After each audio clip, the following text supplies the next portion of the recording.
Well, the oil, gas, and mining extractive industries have historically been male-dominated at all levels, from leadership roles in major corporations to jobs working in mines and on oil rigs. A 2019 report by This Day newspaper found that in the 500 largest mining companies, women make up just 5% of boards of directors, while the energy sector remains one of the least gender-diverse sectors in the economy, with sparse female representation in technical and field roles. Representing less than 22% of employees in the oil and gas industry, women account for a significantly smaller share of the workforce than they do in almost any other sector. The chairperson, Diversity Sectoral Working Group, Nigerian Content Development and Monitoring Board, Alero Onosode, joins us now to discuss how to leverage opportunities for women in the oil and gas industry. Thank you so much for joining us on Newsday. And thank you so much for having me. It's a pleasure. Really the statistics, they vary, but one thing is certain: the gap is immense. I looked at a figure that was released as of March 2022, and it showed that women make up just 18% of employees in Nigeria's oil and gas sector, and men constitute 82%. Yes. I'd like to know how we got there and how we can make that sector look like this set sooner rather than later. I think that is going to be an uphill task, but one we should definitely be looking at how we get the balance right. So really, you don't want to swing too far to one direction. So we really need to have conversations about making sure that we have the genders around the table. And I think the reality is that over time, I mean, the industry has been here in Nigeria for almost 70 years or more, and it's been predominantly male-centered. One is because, one, it's technical. So when we talk about the numbers in the industry, we basically need to step back and say, what's the pipeline? How many girls are actually studying STEM-related courses in the university? So that is the first piece that needs to be fixed in terms of ensuring that the industry is attractive enough for the girl child to want to come into. And then the next bit is that when they do even come in, so when you look at the numbers, it kind of continues to dwindle. So when you look in the schools, you have about 25%.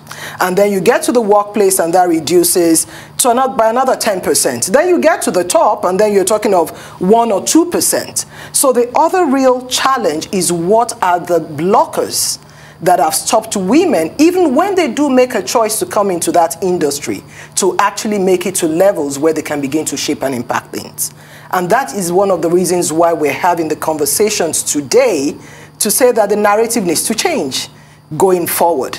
And the narrative that needs to change is focus on the pipeline, and then have conversations within organizations and with business leaders and policymakers to ensure that we have the enabling environment to change the statistics. The statistics are as dear as you have just narrated them. Now, in recent years, there's been a campaign to get more schoolgirls to take interest in science, technology, engineering, and mathematics, STEM, just like you said, and guide them towards choosing a career, in that field.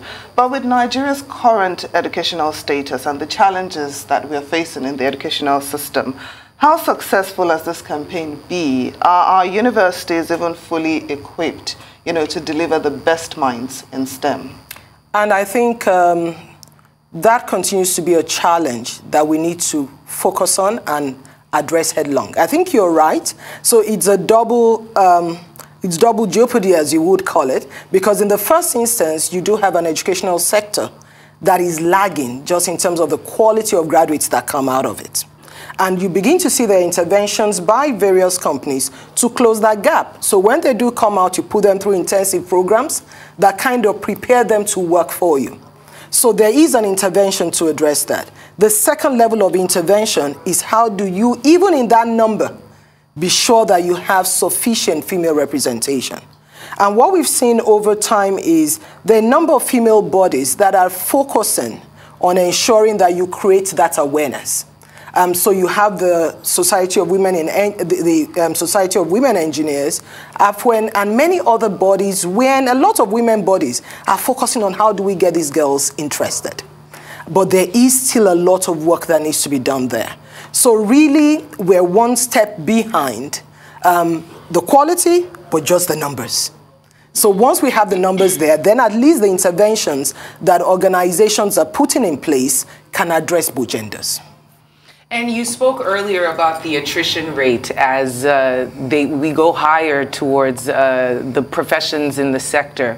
And I was just thinking, I mean, we addressed the fact that education is a major factor. But for women, what is unique to us is the fact that as Nigerians, we're usually pushed into family life. You know, a woman is expected to have a husband and children. And I'm guessing this would play into some of the factors that keep them out of that particular sector. Could you talk to us maybe about your own experience or the experience of some of your colleagues, your other female friends, how they were able to balance raising children, having a husband, and still having a very, I'm guessing, what is a bit stressful of a career? So I would say that one, I would say I was privileged in terms of where I started my career, but you were spot on. Spot on in the sense that I came into the industry about 30 odd years ago, and that was really the first time we started to have conversations about women going to the field. Wow. So you had structures, physical structures, that were all male-oriented. So the early women who went into the field basically had to share bathrooms and share rooms because there was nothing that was enabling for a woman in the field. And that meant many were not inclined to go. But I would even also mention another subtlety there, was that men thought they were protecting the women by not sending them into these harsh environments. So they would have conversation, it's not conducive for women. However, I'm an HR professional. So my part of the business is really the people side. And we then find out that when it's time for us to have conversations around progressions, around opportunities, then the women are not equipped because they have not had those foundational trainings and exposure for them to be able to take on the opportunities. So the first beat of the conversation was, in many of those organizations, make room for women. Think about them. As you create the infrastructure, there will be women coming. So we've actually come a long way from there.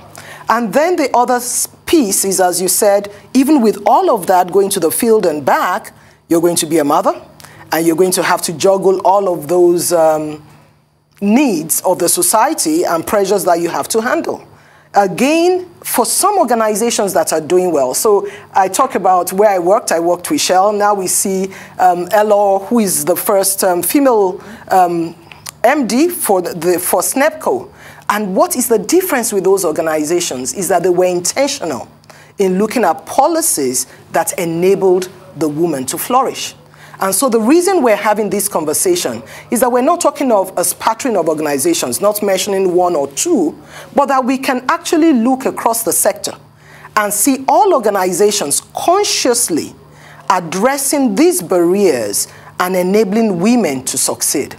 And I must say that my real interest in the conversations around gender is because I believe strongly that it's in the interest of organizations to get the female voice on the table. Oh, yes.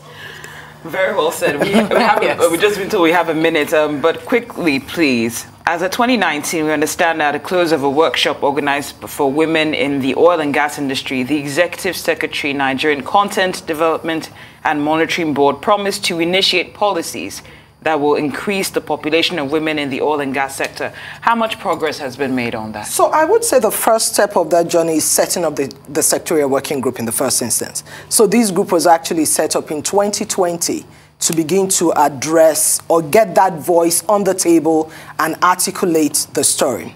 I think in terms of policy, we're still a long way off. And you would agree that the entire house, so when you look at the enabling structure in the Nigerian society itself, there's a lot more work that needs to be done with policies.